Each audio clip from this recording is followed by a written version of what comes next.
Jadi insya-Allah pada malam ini kita akan mengupas tajuk bertakwa kepada Allah, mendengar dan taat.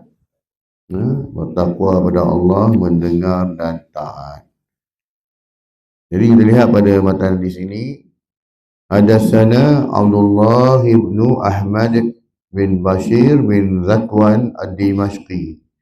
Hadatsana Al-Walid bin Muslim qala hadatsana Abdullah bin Ala yakni Ibn Zubrin qala hadatsani Yahya bin Abi al-Muta' qala sami'tu al-Irbad bin Sariyah yaqul qama fina Rasulullah sallallahu alaihi wasallam zata yawm fa wa'azana mau'izatan balighatan wajilas minha al-qulub وذرفت منها العيون فقيل يا رسول الله وعظتنا موعظة نودع فعهد إلينا بعهد فقال عليكم بتقوى الله والسمع والطاعة وإن عبدا حبشيا وسترون من بعد اختلافا شديدا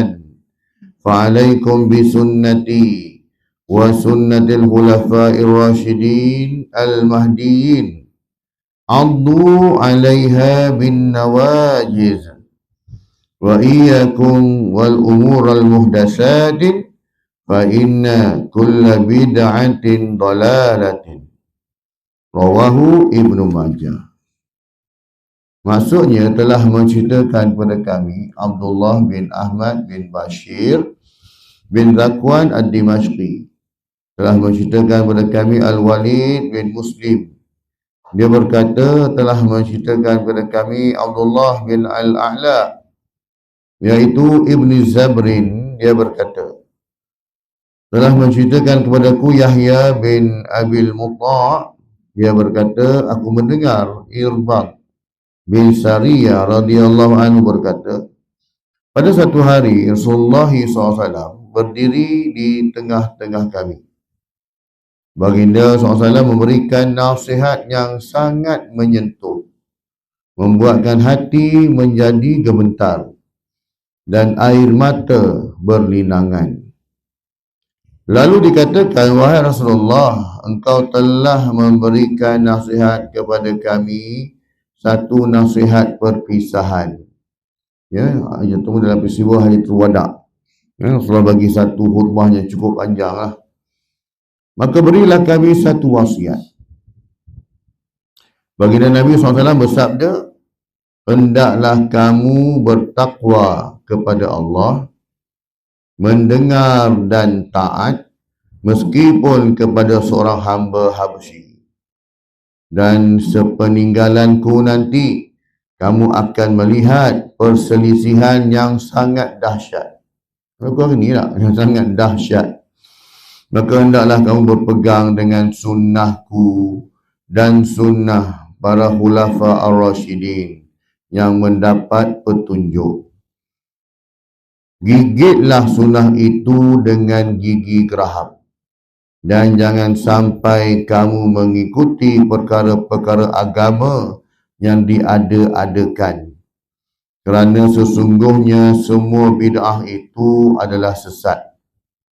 Hadis riwayat Ibn Majah. Hari ini berstatus hadis sahih. Hadis yang ke-42. Ya, satu nasihat Rasulullah SAW dalam peristiwa Hajjatul Wada' ini, antaranya disebutkan yang ni lah. Ya, Rasulullah dah beritahu siap-siap daripada kita. Dah beritahu awal-awal lah. Pertama, kena bertakwa pada Allah Subhanahu Wa Taala. Dan kedua, mendengar dan taat kepada sesiapa pun yang menjadi pemimpin, walaupun orang itu daripada kalangan hamba Habsyi. Hamba Habsyi ni kan orang kulit hitam. Ya, orang yang pandang rendah, dipandang rendah orang macam ni. Tapi kalau dia diangkat menjadi pemimpin pun kena tak? Dia kena patuh dan taat lah. Dan Rasulullah sebut lagi, dan sepeninggalanku nanti, setelah Rasulullah wafat, kamu akan melihat perselisihan yang sangat dahsyat. Hari inilah Sampai kita pun tak tahu yang mana benar, yang mana salah, yang mana hak, yang mana batil. Ya? Sampai begitu sekali. Maka bagaimana cara kita nak selamat? Maka Rasulullah kata, boleh. Kalau kamu nak selamat, tak ada masalah. Maka hendaklah kamu berpegang dengan sunnahku. Sunnah ni apa? Jalan. Apa itu jalan? Apa yang ditunjukkan oleh Nabi SAW tentang urusan agama. Itu pesan. Kalau nak selamat lah. Ya? Nak selamat khususnya dalam bab akidah. Ya, cabaran akidah hari ni tak pegang pada sunnah Nabi. Itu pasal Rasulullah. Ni bukan disampaikan oleh orang lain, Rasulullah sendiri cakap. Bila saya cakap apa ni? Nak selamat lagi, peganglah sunnah para khulafa ar-rasyidin. Yang empat ni lah. Sayyidina Abu Bakar, Sayyidina Umar, Sayyidina Uthman, Sayyidina Ali. Ikut empat ni. Ikut sunnah aku dan ikut empat orang ni. Ya? Sebab apa? Sebab mereka ni telah mendapat petunjuk. Ya, yang keempat-empat ni dijamin syurga. Ya, jadinya mereka ni orang kata apa? Ya, Rasulullah berani bagi jaminan. Yang empat orang ni dia takkan menyeleweng ajaran Nabi SAW.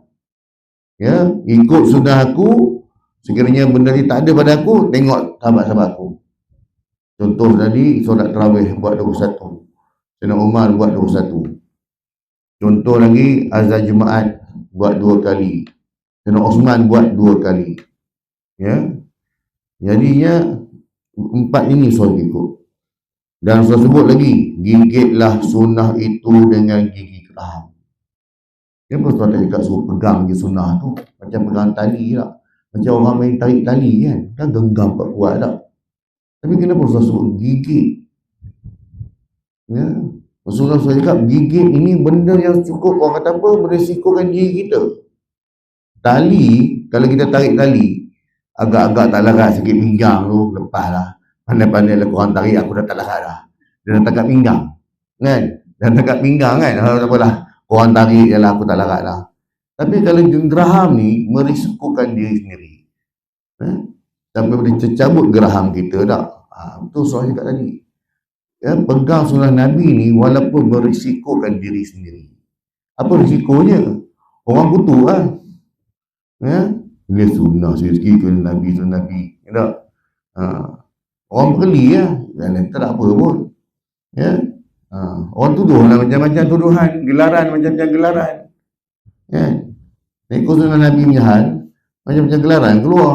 Ya. Jadi sebab apa? Sebab Allah kata, dan jangan sampai kamu mengikuti perkara-perkara agama yang diada-adakan. Terus sebut perkara-perkara agama. Urusan dunia, nak pakai handphone, nak pakai kamera, nak pakai aircon, nak pakai kipas, itu urusan dunia. Korang yang pandai lah. Bagaimana tidak menyalahi syariat. Tapi urusan agama, hati-hati. Jangan pandai-pandai. Sebab agama ni datang melalui wahyu. Dia bukan datang melalui nafsu. Ya. Nafsu ni yang datang sifat kreatif. Inovasi, inovatif. Dulu telefon zaman pegang pula. Pusing, kerang-kerang, pusing ke nak call orang. Hari ni tak payah lah. Yang canggih lagi sebut nama pun kan. Kan? Darling. Darling pun tu auto dial. Kan? Automatik dia terus dial. Itu urusan dunia tak ada masalah. Tapi dalam bab urusan agama tak boleh. Tak ada cara lain kena ikut cara Nabi. Dalam semua segi. Ya, baik dalam bab ibadatnya, akidahnya, ya, apa saja bab zikirnya, solat, wirid, apa semualah. Semua kena ikut Nabi SAW. Banyak Rasulullah tunjuk. Cuma tak terbuat je. Ya. Kita dah khatam belum? Kitab Sahih Bukhari. Khatam belum kan? Duk baca-baca je tak? 6,000 hadis nak baca macam-macam benda lah. Tu pun tak habis amal lagi. Belum buka Sahih Muslim. Ya? Dah habis Sahih Bukhari, Sahih Muslim, Ibnu Majah, Sahih Sunan Abi Daud, Sunan An-Nasai pula, Tirmizi, banyak. Tu tak terhabis nak beramal. Jadi kenapa tu cari benda-benda lain? Yang benda yang tak dipastikan sumbernya. Sedangkan dalam kitab-kitab hadis ni dah dipastikan sumber. Ini saya cakap tadi. Ya. Jangan sampai kamu mengikuti perkara-perkara agama yang diada-adakan. Kerana sesungguhnya semua bid'ah itu adalah sesat. Perkara-perkara agama yang diada-adakan dengan tuntutan nafsu, maka dia akan disesatlah. Sebab tu sampai sekarang, sampai melihat adanya istana Rasulullah lah, dapur Rasulullah pun ada, kolam Rasulullah pun ada. Rasulullah mandi kolam, siap buat lentang ni. Ini semua penipu punya orang lah. Nak tipu orang bawah dia, nak putih duit banyak-banyak, so orang bawah kerja lebih-lebih, dia jual nama Rasulullah. Dia kata, dan dikaitkan pula kalau buat ganjaran macam ni, ganjaran ni syurga lah, tempat paling tinggi lah, apa dah semua boleh ke dia lah. Ini kata berdusta atas nama agama, ya, ataupun kita panggil sebagai penunggang agama, ya, religion rider, ya, penunggang agama. Ni akhir zaman muncul ni, memang ada.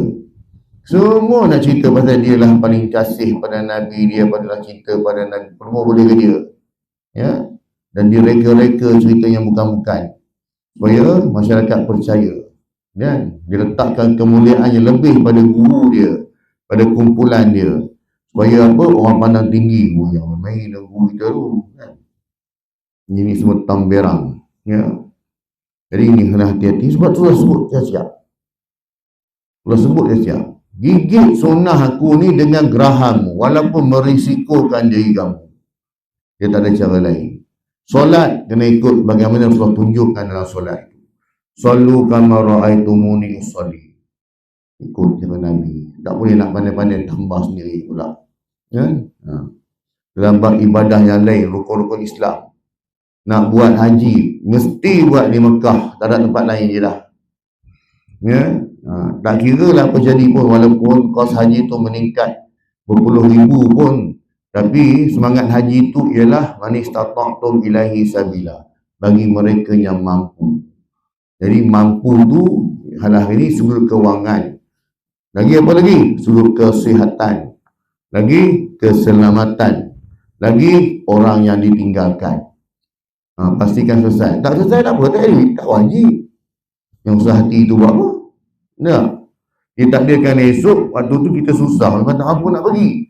Kita takdirkan esok anak-anak kita semua dah senang-senang, buatlah ibadat. Kan? Dulu arwah ayah tu ni nak pergi haji, tapi tak dapat lah. Sebab kos haji meningkat. Waktu tu tunggu kota, tunggu dah meninggal lah. Tak sempat nak pergi haji. Jadi alhamdulillah anak-anak semua pun dah kaya-kaya, dah senang dah pun. Agak kumpul seorang sikit, jom kita badalkan haji untuk ayah lah. Buat daripada haji, benar. Susah hati pula. Ini semua. Tak ada cara lain. Nak buat haji, mesti di Mekah. Tak boleh nak ubah pergi stadium Hanjebat ke, stadium Tua ke, tak jadi. Dia tak boleh. Tetap di situ juga. Ini soal sebut.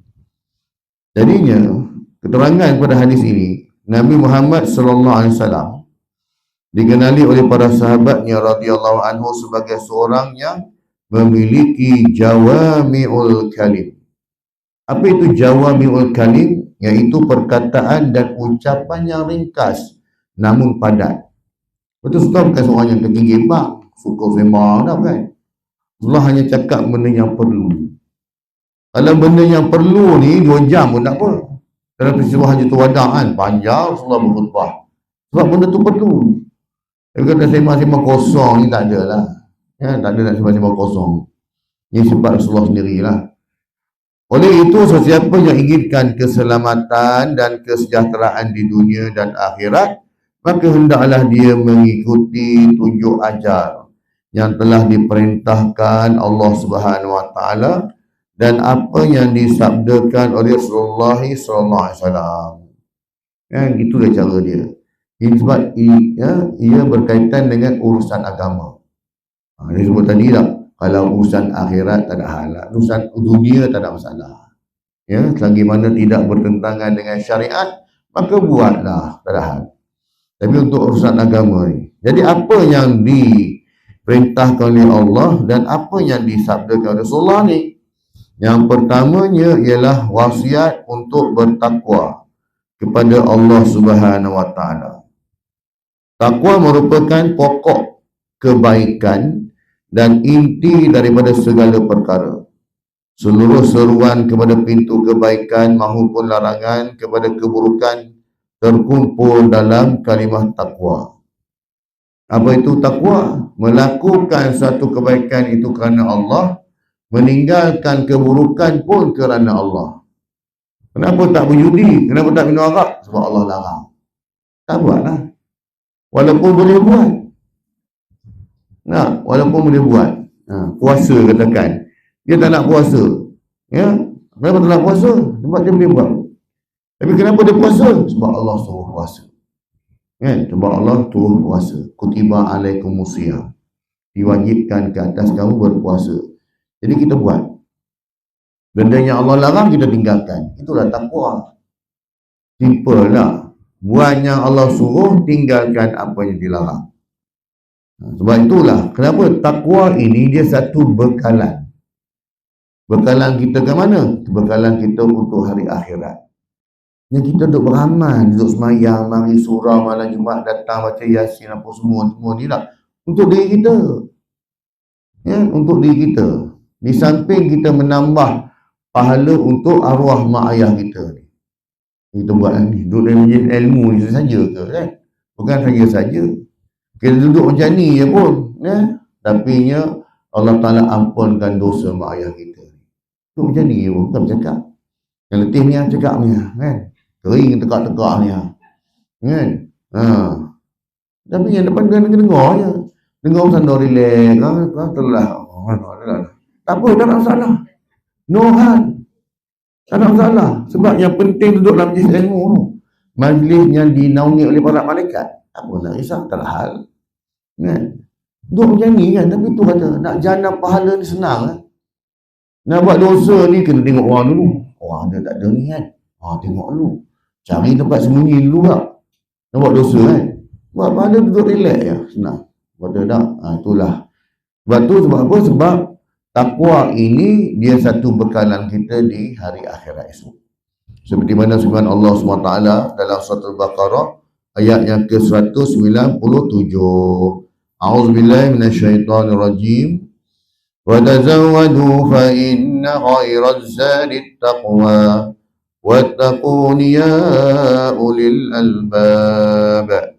Maksudnya, dan hendaklah kamu membawa bekal dengan secukupnya, kerana sesungguhnya sebaik-baik bekal itu ialah memelihara diri daripada keaiban, meminta sedekah, dan bertakwalah kepadaku, wahai orang-orang yang berakal, yang dapat memikir dan memahaminya. Ya, inilah bekalan takwa yang kita nak bawa. Dalam sebuah hadis yang diriwayatkan oleh Abu Umamah radhiyallahu anhu berkata, saya telah mendengar Rasulullah SAW berkhutbah ketika Haji Wada'. Haji Wada' ni ialah haji perpisahan, haji yang terakhir, iaitu pada tahun ke-10 Hijrah. Lepas peristiwa Haji Wada' itu, Rasulullah pun dah mula beransur sakit. Dah beransur sakit dah, sikit-sikit dah. Sampailah pada tarikh 12 Rabiul Awal. Sebab tu 12 Rabiul Awal itu ialah tarikh kewafatan Rasulullah secara pasti. Tarikh lahir Rasulullah tak pasti 12 Rabiul Awal. Ya, yang kita mulut lagi tak, dia tak pasti. Yang pasti itu tarikh wafat Rasulullah. Sebab ada kalangan ulama menyebutkan Rasulullah lahir awal lagi pada tu. Ya, awal lagi, bukan daripada Rabiul Awal. Jadinya yang pastinya 12 Rabiul Awal ialah tarikh kewafatan Rasulullah. Ya. Sebab apa? Sebab ketika Maulid Nabi itu belum dikumpul lagi data-data ni. Ya, agama belum ada. Jadi agama belum ada pengikut. Belum ada orang yang nak mengumpulkan data-data. Cuma dengar hearsay je. Kan? Secara pendengar saya dengar je. Tapi bila Islam tu dah ada, sahabat mula menulis. Ada kalangan yang menulis hadis. Ada kalangan sahabat yang mana mula rapat dengan Rasulullah, maka data tu dah ada lah. Itu yang kata tadi lah, tarikh wafat Rasulullah 12 Rabiul Awal. Ya. Jadi dalam sebuah hadis ni, dalam Haji Wada', baginda Rasulullah SAW bersabda, hendaklah kamu bertakwa, takut kepada Allah SWT Tuhanmu, dan melaksanakan apa yang difardukan. Apa yang Allah Ta'ala fardukan ke atas kita, iaitu solat 5 waktu. Ini surah sebut ni. Bukan sekadar dalam peristiwa Isra' dan Mi'raj, tak. Ni Hajjatul Wada', wasiat terakhir Rasulullah yang Rasulullah bagi tahu umat, jangan tinggal solat 5 waktu. Kenapa kita tak nampak tak? Yalah, sebab kalau kita nampak, memang kita nampak, insya-Allah lah kita hari ni kita jaga lah. Orang lain tak orang nak nampak. Sebab itu connection terus dengan Allah Subhanahu Wa Taala. Dalam solat itu ada penjaminan rezeki. Dalam solat itu ada keberkatan rezeki. Dalam solat itu ada kemurahan rezeki. Dalam solat itu ada kebaikan. Semua ada dalam solat fardu. Sebab tu tak disebut pahala solat fardu ni dapat berapa. Kalau solat ada lah juga sebut. Solat fardu tak ada. Sebab apa? Sebab ganjaran ni adalah keberkatan yang cukup bagi kita. Solat zuhur, alhamdulillah, insya-Allah rezeki kita cukup sampai waktu asar. Solat asar, insya-Allah cukup sampai maghrib, begitu seterusnya. Sebab tu pentingnya solat. Kenapa? Kita hubungan kita direct dengan Allah. Dalam solat kita, sehari semalam kita buat berapa kali kita baca suratul Fatihah? Berapa kali? Ini soalan ni.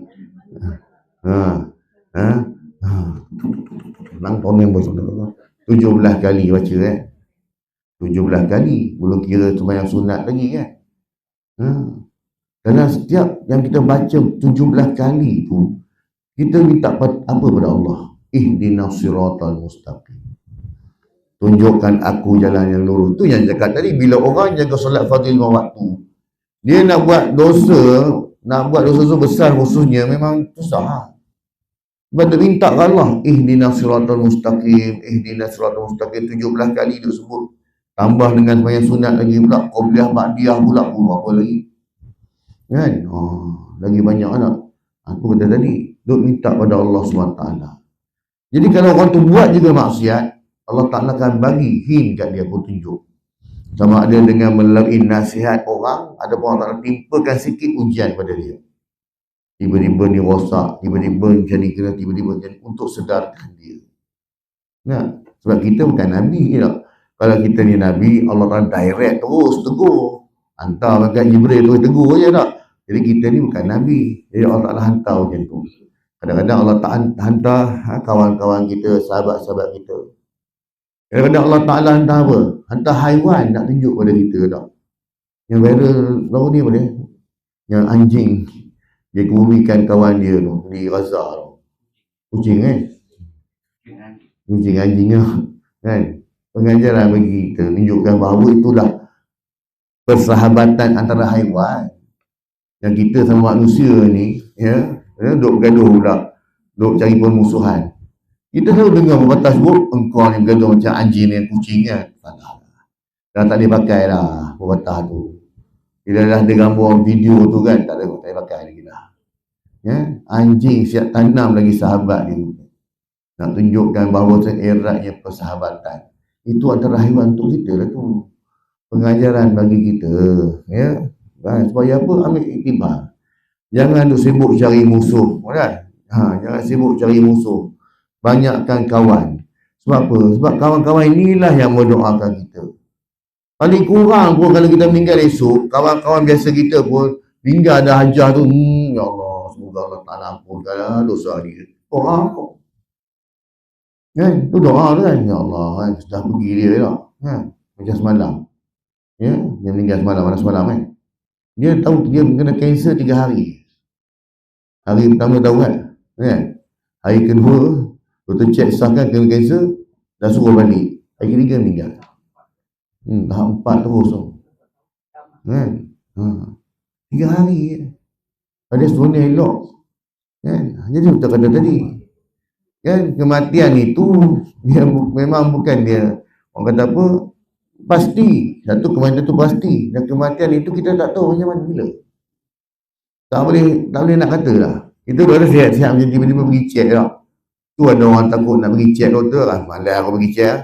Kalau aku cek kan macam-macam penyakit keluar belakang kan. Jadi biar mati terkejut macam kan, mati terkejut. Kan? Kurang-kurangnya kita boleh jugalah jaga-jaga tak. Buat apa jaga-jaga tak. Kalau dah tu susah hati tak. Bila susah hati kan lagi pening kepala, stres kan. Jadi itu pulang masing-masing kan tak. Tapi sebaiknya pergilah. Buat rawatan. Bukan tak pergi buat rawatan, pergi.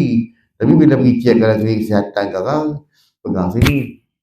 Cek suhu, demam, bagaimana demam. Kan? Tunggu seminggu depan datang balik. Pakcik, datang lagi. Tak baik lagi dah doktor. Tengok-tengok. Panas juga ni, demam lagi. Tinggikan sikit dos ubat. Bagi tinggi sikit. Setelah seminggu lagi datang lagi. Pakcik dah 3 kali datang ni pakcik. Ni tak boleh jadi ni. Pergi hospital lah. Tu pergi hospital. Dah pergi hospital tengok-tengok. Cek pula. Tengok tu tak dapat. Tengok tak dapat. Dalam buat CT scan ke apa semua, ambil darah semua dah ambil dah. Dapat kesan. Kan, dengar-dengar dah tahap 4. Tapi ni paling tajur ni. Kan, kadang ada kawan saya tu 3 bulan. Dia tahu kisah tahap 4, 3 bulan. Jadi kita pun tak boleh nak kata apa dah. Kita maksudnya kita bersedia je lah. Sedia. Sebab satu lagi sebab faktor pemakanan. Tu je. Orang tu dulu susah nak dengar penyakit-penyakit macam ni lah dulu. Kita ambil maksud orang dulu-dulu tu ialah tahun-tahun 90-an ke bawah lah. Jarang. Hari ni kanser adalah pembunuh utama di Malaysia ni. Sampai kena tubuhkan satu pusat dia. Kan, pusat kanser negara kan. Macam tu sekali. Dia punca pada makanan. Kan kata kita. Dia satu lagi punca pada makanan. Satu lagi nasihatnya ialah jangan bermusuh dengan air putih. Itu je lah. Jangan bermusuh dengan air putih. Ada orang tak nak langsung air putih. Nak minum air manis je kan. Jadi dalam diri tu tak ada langsung air putih kan. Dia tak sulam kan. Jadi itulah. Jangan bermusuh dengan air putih je lah. Kurangkan makanan-makanan yang segera-segera ni. Makanlah. Orang kata kadang-kadang sayur pun buah-buahan suntik racun juga kan. Mana nak cari benda selamat. Itu saya sebut tadi. Yang pertama tadi, jaga solat 5 waktu. Kemudiannya puasa pada bulan Ramadan. Kenapa kena puasa bulan Ramadan? Sebab bulan puasa ni bulan yang penuh keberkatan. Bermula daripada 1 Ramadan sampailah malam terakhir Ramadan. Setiap itu dia ada tu. Tadi saya sebut semayang ni, time kita semayang tu Allah akan bagi kita keberkatan semua kan. Jaga semayang kan. Tapi bulan Ramadan sepanjang. Jadi kejarlah. Tu yang kata bulan Ramadan ni pesta ibadah. Tidur pun ibadah juga. Dengan syarat tidur yang secukupnya je lah. Bukan tidur orang kan. Tidur lepas subuh, bangun lagi 5 minit nak maghrib. Lepas tu buka dapur mah, dah masak apa tu? Memang nak kena melangkung lah. Banyak cantik. Lepas subuh tidur, lepas sahur. Lepas sahur tidur, dekat maghrib baru bangun. Kan? Bangun pun tadi sebab pergi bilik air je lah. Terus sambung balik buka aircon. Tidur tak.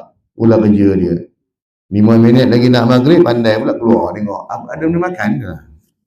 Tunjuk orang macam ni kena pelangkung lah ni. Kemudiannya, mengeluarkan zakat harta. Saya sebut. Kan? Zakat ini bukan semua orang kena pun. Jadi usah hati buat apa pula. Zakat ni bagi mereka yang dah cukup tempoh dan nisabnya tak. Haul dia. Kena. Selagi tak cukup, tak kena lah. Macam Melaka ni, zakat pendapatan dia berapa? Kan? Dulu 10,000 lebih ke 11,000 sekarang ni. Kan dah 11,000 dah. Baru layak kalau untuk zakat pendapatan tu tak. Jadinya, lagi mana tu? Cuma kadang-kadang zakat perhiasan lah. Zakat emas lah, zakat tu. Maka bagilah. Kita dalam bab zakat ni, janganlah kita berkira. Kita berkira dengan Allah, Allah Ta'ala tarik lebih daripada tu. Kau action lah, tak nak bayar, 2.5 pun kena tekut. Dah banyak sangat pun, daripada kadang benda tu 10,000 pun, baru berapa kena bayar. Kalau 10%, 1,000, kan, 250. Kurang lah. Zakat perhiasan kan. Jadi bayar. Sebab, zakat ini Allah Ta'ala, bila kita bayar dia, Allah akan gantikan lain lebih baik. Tapi sebab apa? Sebab Allah Ta'ala nak uji kita je pun. Tolong keluarkan sedikit harta yang kau sayang tadi tu, bagi untuk agama tau. bukan pergi labur kat skin cepat kaya. Bagi tu untuk agama, zakat tu. Dan bila kita bayar pada pusat zakat, dia akan pergi kepada 8 asnaf. Sebab tu kenapa kenapa Rasulullah tumbuhkan Baitul Mal? Kenapa Rasulullah tak kata pada para sahabat, korang bayar zakat, mana-mana korang pergilah cari orang miskin. Tak? Korang pergi carilah mana-mana orang miskin, kau bagilah, tu kira zakat lah. Kenapa Rasulullah tak buat macam tu? Kenapa Rasulullah suruh tumbuhkan pusat Baitul Mal yang dijaga oleh Abu Hurairah? Sebab ni ya. Sebab bila bagi pada pusat zakat, duit yang kita bagi tadi, katakan 250, 250 tu dia akan pergi ke 8 channel, 8 asnaf semua dapat. Memandangkan kalau kita direct terus dengan orang tu, dia satu-satu bagian. Kan? Tu tak payah bagi, bukan tak payah bagi. Yang kita bagi tu sedekah lah, bagilah. Tak ada masalah. Bagilah. Tu sedekah, kita sedekah pun bagus. Sedekah pun sama. Allah Ta'ala akan gandakan. Allah Ta'ala gunakan istilah pinjam. Seolah-olahnya Allah Ta'ala pinjam duit kita, nanti Allah bayar balik. Jadi cara Allah Ta'ala bayar tu, sama ada melalui Allah Ta'ala bagi kita sihat, tak sakit-sakit. Allah Ta'ala bagi kita anak cucu kita sihat, tak sakit-sakit. Allah Ta'ala bagi kita jiran-jiran yang baik, sahabat-sahabat yang baik, suasana persekitaran kampung yang aman sentosa tak. Kadang-kadang Allah Ta'ala bayar dengan cara bentuk duit. Tapi Allah Ta'ala bayar macam dalam bentuk sakinah, ketenangan hati, sonok je tak. Jadi apa yang kita kira dengan Allah Ta'ala kan? Jadi jangan bagi je, pejam je mata tak. Sebab apa? Ini untuk agama. Ini layak untuk agama. Tapi hari ni orang dah ubah. Kalau ajaran sesat, konsep yang sama tapi diubah kepada kumpulan dia. Ini hujah yang sama juga dia tuan-tuan. Yang risaulah bagi duit sumbangan untuk kumpulan kita nanti syurga lah, bagi tuan-tuan ni. Dia sebutlah jual nama syurga semua tak. Padahal untuk kepentingan diri dia kan. Berbeza dengan zakat. Terus saya syorkan kalau nak bayar zakat, pergilah pusat zakat. Nak bantu orang miskin, silakanlah bantu, tak ada hal. Ya? Kalau nak kata zakat, terpulanglah. Dari sebut tadi tak, iaitu kenapa Rasulullah tubuhkan Baitul Mal? Sebab Rasulullah nak kumpulkan semua harta, nak bagi pada 8 channel. Ya? Boleh nak bagi, terpulang. Tak ada, mana ada pada kata haram, tak haram. Kan? Tapi kita memahami konsep agama, falsafah yang Rasulullah nak sampaikan tu, kita faham macam ni. Kalau tidak, Rasulullah suruh sahabat semua, pergilah. Orang pandai-pandailah bayar zakat. Ya? Bagilah pada siapa orang nak bagi. Ya tak? Kalau tumbuhkan Baitul Mal supaya apa? Dapat duit yang dikumpulkan dapat diagihkan kepada 8 bahagian. Bila apa kita Rasulullah? Ya, dalam haji wada, mentaati pemimpin. Ya, dan taklah kamu mentaati pemimpin, nescaya kamu akan dimasukkan ke syurga. Jaga solat fardu 5 waktu, puasa di bulan Ramadan, keluarkan zakat, mentaati pemimpin, nescaya kamu akan dimasukkan ke syurga milik Tuhanmu. Hadis riwayat At-Tirmizi, hadis yang ke-616. Hadis ini berstatus hadis sahih. Itu pengajaran yang pertama. Yang kedua adalah ini disebut wasiat untuk mendengar dan taat. Wasiat yang pertama tadi Rasulullah berpesan supaya bertakwa pada Allah. Wasiat yang kedua, mendengar dan taat. Sami'na wa ata'na. Skop yang dimaksudkan dengan mendengar dan taat oleh Rasulullah SAW di sini adalah kepada para pemimpin umat, mentaati pemimpin. Kerana taat kepada mereka akan membawa kepada kebahagiaan dunia dan akhirat.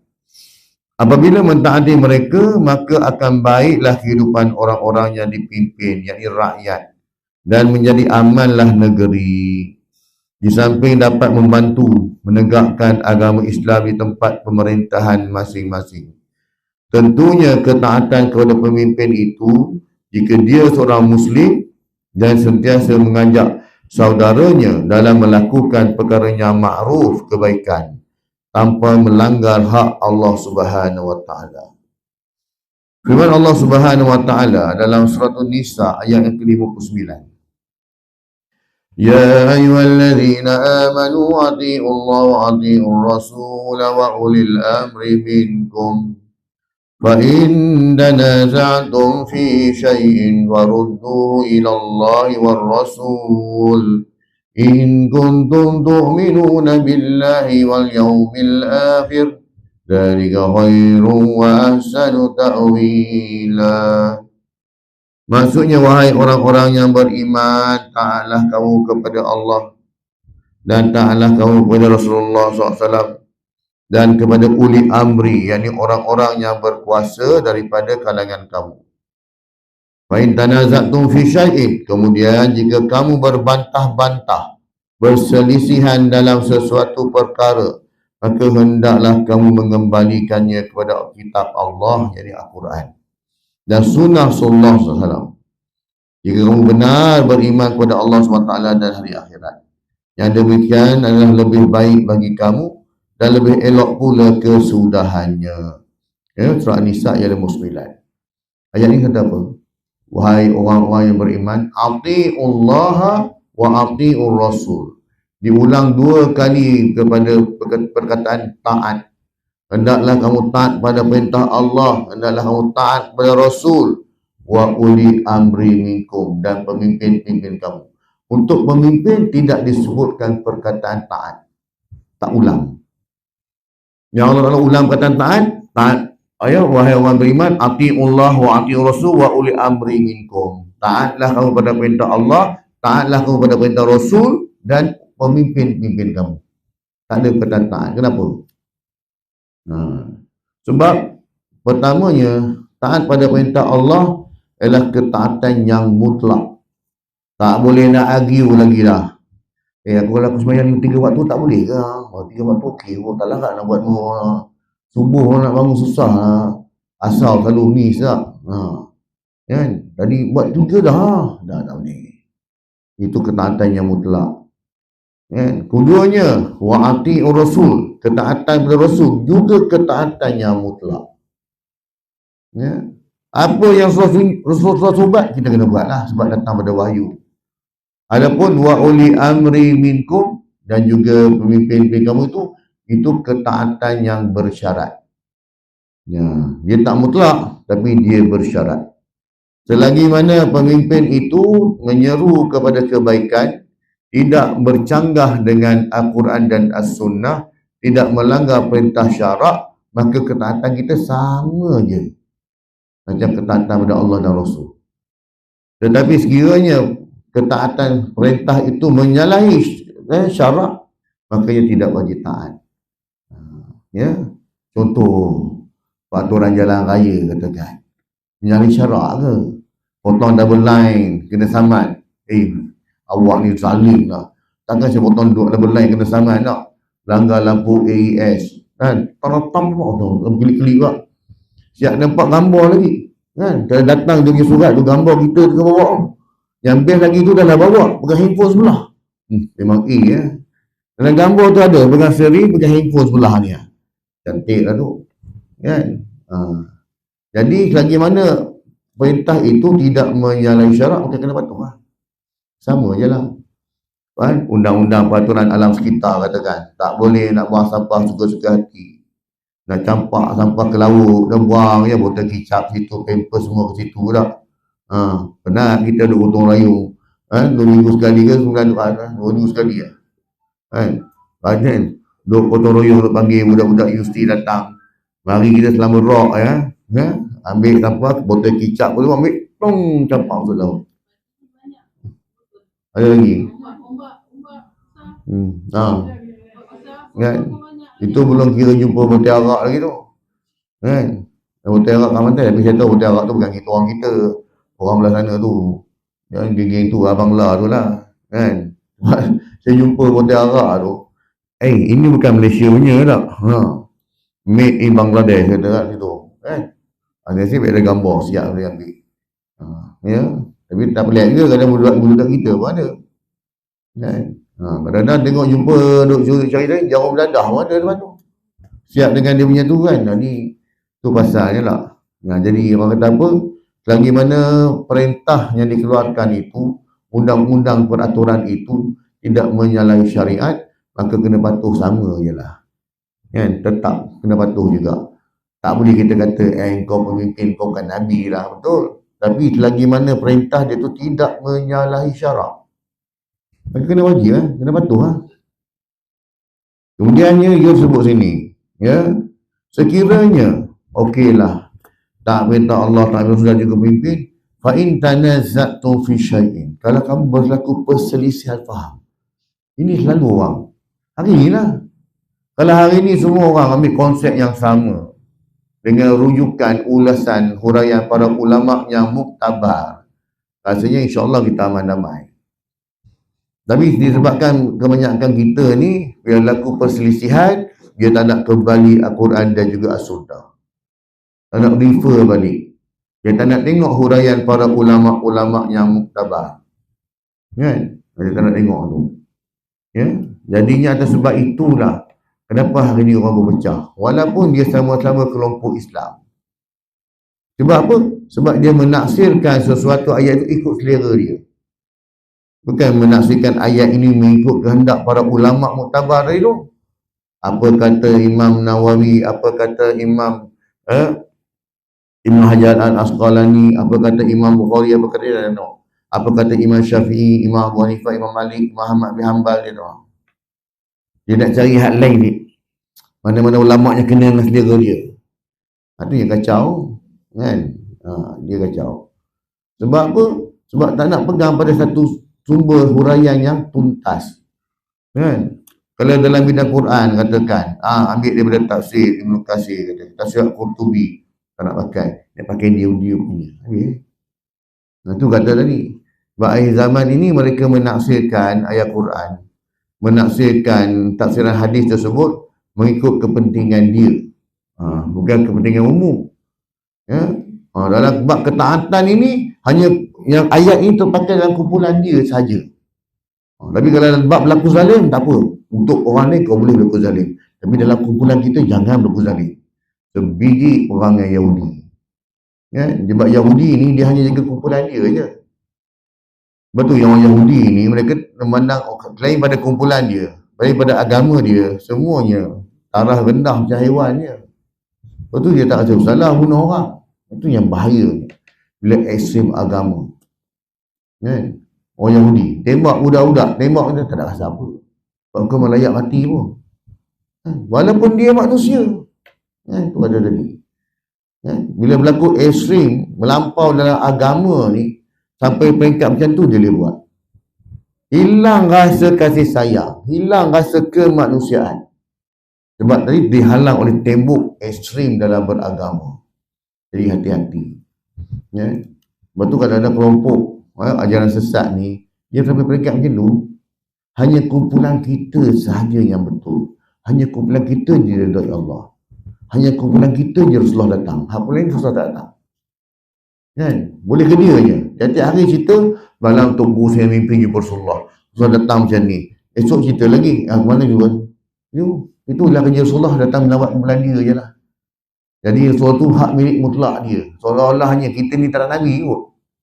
Sedangkan Rasulullah ini rahmatan lil alamin, Nabi ni untuk semua, walaupun orang bukan Islam pun, rahmatan lil alamin ni semua, baik haiwan, baik tumbuhan, dia hadir Rasulullah. Itu yang Rasulullah dipanggil sebagai Sayyidul Anbiya, penghulu pada semua Nabi.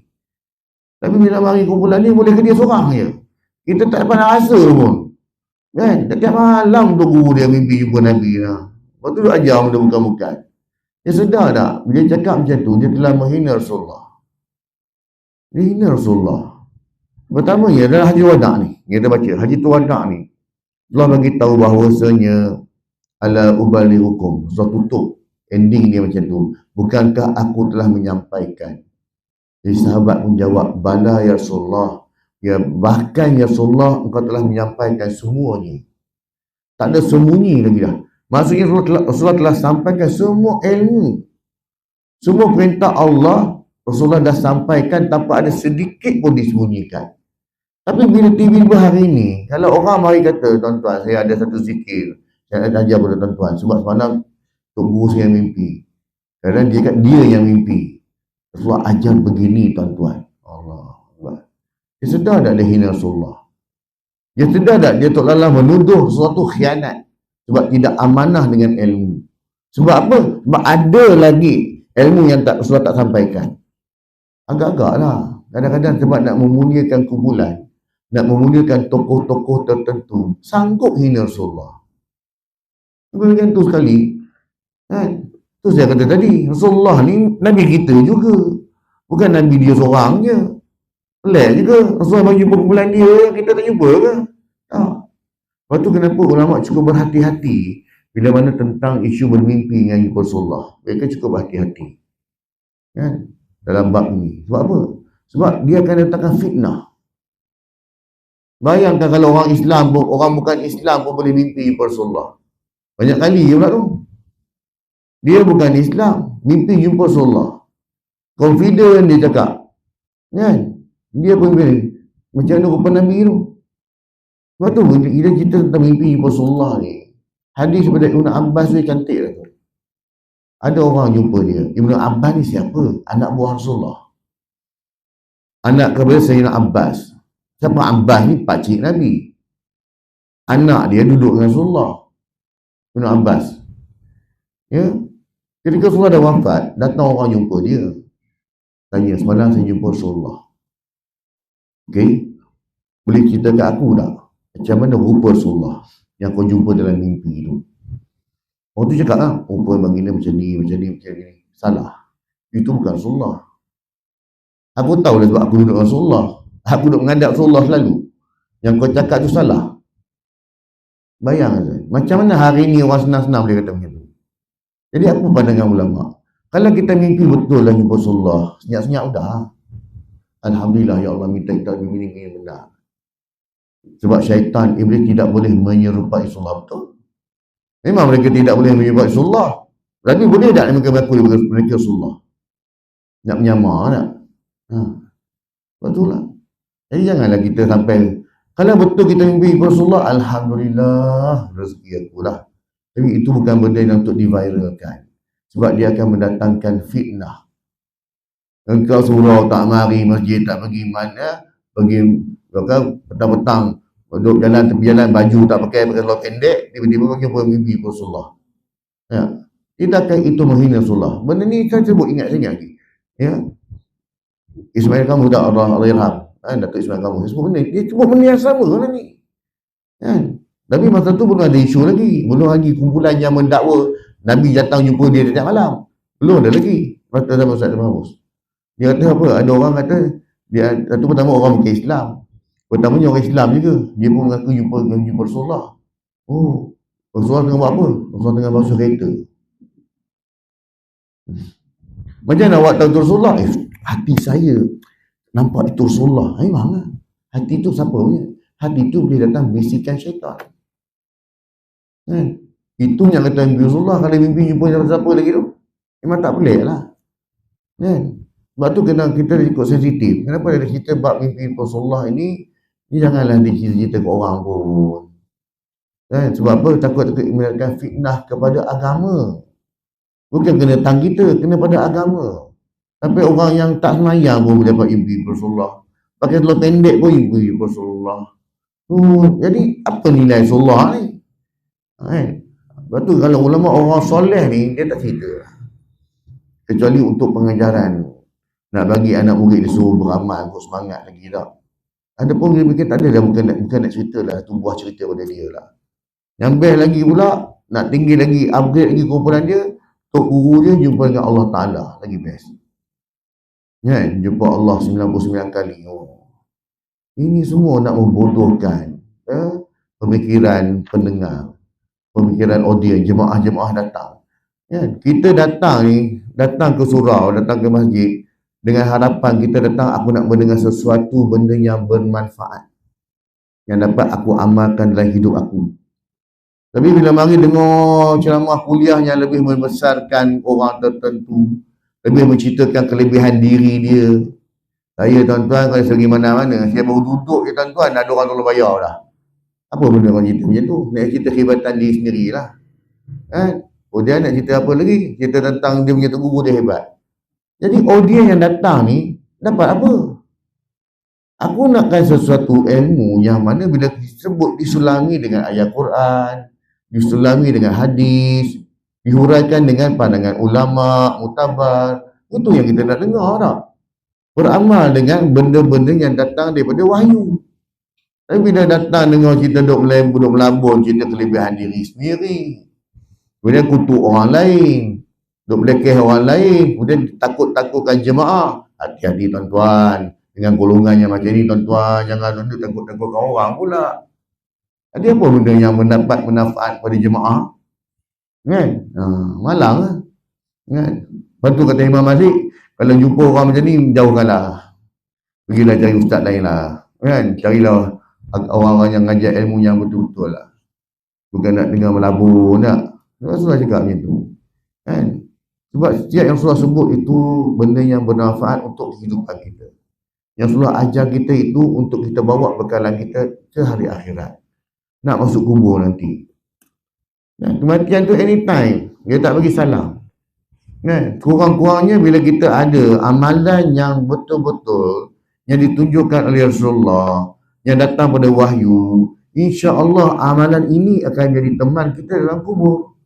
Amalan ini akan bagi penyelamat kita di akhirat. Tapi bagi dengar melabur ni, apa benda aku nak amal ni, tak tahu apa pun. Dia cerita melabur kata hebat diri dia, tunggu dia hebat, kumpulan dia hebat. Aku dapat apa? Kan? Itulah tuan-tuan, nak dalam bab beramal maka pastikanlah. Kan? Kita lebih ilmu mana-mana pun alhamdulillah lah, kalau di masjid surau ni insya-Allah lah. Kan? Ceritakan tentang ilmu wahyu, sebutkan sumbernya lah, alhamdulillah. Ambillah ilmu macam ni. Kemudian yang ketiganya, ya, iaitu berwasiatnya Nabi SAW ini tentang berpegang teguh dengan sunnah Nabi. Kan saya sebut tadi, gigitlah sunnahku. Kan? Sebab apa? Sebab dengan sunnah Nabi sahaja, cara hidup Nabi saja yang akan menyelamatkan kita di akhirat. Contoh apa ni? Rasulullah ajar kita adab makan. Kan? Makan dengan baca bismillah. Kan? Mulakan dengan tangan kanan. Ambil dengan tangan kanan. Kan? Ibda' bi yamik. Baca dengan bismillah, samillah. Baca bismillah. Apa beza dengan orang yang main makan? Orang teringat makan dengan tangan kiri pula. Apa beza? Tak. Beza tu memang berbeza lah. Pertamanya, bila dia makan dengan tangan kanan, dia baca bismillah dan dapat pahala sunnah. Pahala sunnah ni nak dibandingkan dengan pahala amalan biasa kita buat. Memang totally different. Ibarat langit dengan bumi ya.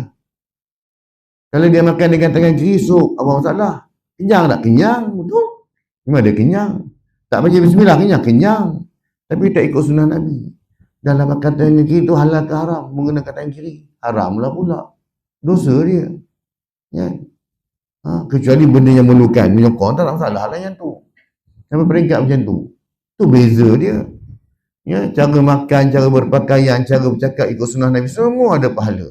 Ini dia punya, kita punya bonus pahala kita lah. Ya, di samping kita jaga solat fardu tadi, rukun Islam kita jaga, sunnah Nabi kita ikut. Memang dapat dah. Memang dapat manjang pahala. Ini yang kita nak buat pergi akhirat. Sebab tu, itu dalam bab kehidupan biasa. Makan ini urusan dunia. Berpakaian urusan dunia. Berjalan urusan dunia. Tak ada masalah. Tapi bila kita buat urusan dunia yang kata harus tadi ni, ikut cara Nabi tunjuk, dapatlah pahala sunnah. Kalau kita tak ikut sunnah Nabi pun kita tetap berjalan juga. Kalau kita tak ikut sunnah Nabi, kita tetap makan juga. Tapi makan sekadar makan je lah. Kalau makan tak baca bismillah, makan tak ikut sunnah Nabi, samalah macam lembu kambing makan pun. Tak apalah mereka tu haiwan, mungkin dia ada cara dia berzikir, tak tahu lah kan. Samalah kita macam orang yang bukan Islam makan pun, tak ada nilai lah. Jadi apa guna kalau kita urusan harian kita tak ikut cara Nabi? Ada dah nilai kat situ. Sedangkan perkara ibadah wajib ikut apa yang Nabi tunjuk. Begitu juga dengan urusan dunia kan. Ini yang saya sebut tadi ni. Tentang wajib kita ikut sunnah Nabi SAW. Kan? Untuk akhirnya dia sebut tak? Dalam surah Al-Hasyr. وَمَا أَتَاكُمُ الرَّسُولُ فَخُذُوهُ وَمَا نَهَاكُمْ عَنْهُ فَانْتَهُوا وَاتَّقُوا اللَّهَ إِنَّ اللَّهَ شَدِيدُ الْعِقَابِ. Maksudnya, dan apa jua perintah yang dibawa oleh Rasulullah SAW kepada kamu, maka terimalah serta amalkan. Ni dalam surah Hasyr sebut. Yang Rasulullah datang, Rasulullah bawa kan kena ikut dan amalkan. Dan apa jua yang dilarangnya, kamu melakukannya, maka patuhilah larangannya. Nya tu siapa? Allah SWT larang. Jangan kita buat. Dan bertakwalah kamu kepada Allah. Sesungguhnya Allah amat berat azab siksanya bagi orang-orang yang melanggar perintahnya. Surah Al-Hasyr ayat yang ke-7. Wallahualam tuan-tuan. Itu sebuah sikit tentang tajuk yang kita bahaskan pada malam ini. Tentang bertakwa kepada Allah, mendengar dan taat. Semoga kita dapat fahamlah bahawasanya bertakwa dan juga dengar ini dia datang mesti dalam bab urusan agama, mesti datang daripada petunjuk dari Rasulullah SAW.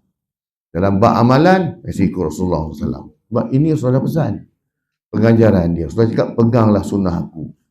Dan berhati-hati dalam bab urusan agama ni, jangan kita somborono mengikut orang-orang yang datang mengajarkan amalan yang tidak menepati sunnah Nabi SAW. Tidak menepati syariat, iaitu bertentukan wahyu, Al-Quran juga sunnah. Rasulullah sebut dalam benda ni. Jadi semoga apa yang baik itu pada Allah SWT, sebab kelemahan dan kekurangan, semua ampun dan maaf daripada kelemahan diri saya sendiri. Semoga Allah kurniakan kepada kita kefahaman dan juga kekuatan untuk kita amalkan dan sampaikan, insya-Allah. A'udzubillahi minasyaitonirrajim. Bismillahirrahmanirrahim. Alhamdulillahirabbil wassalatu wassalamu ala sayyidina mursalin wa ala alihi wa sahbihi ajmain. Allahumma rabbana zidna ilma wa warzuqna al-fahma wa amalan maqbula. Allahumma ij'al jam'ana hadha jam'an marhuma wa tafarruqana min ba'dihi tafarruqan ma'suma. Allahumma rabbana atina fid dunya hasanah wa fil akhirati hasanatan wa qina azaban nar. Wa sallallahu ala Muhammadin wa ala alihi wa sahbihi wa baraka wa sallam. Walhamdulillahirabbil alamin. Subhanakallah wa bihamdika asyhadu an la ilaha illa anta astaghfiruka wa atubu ilaik. Assalamualaikum warahmatullahi wabarakatuh.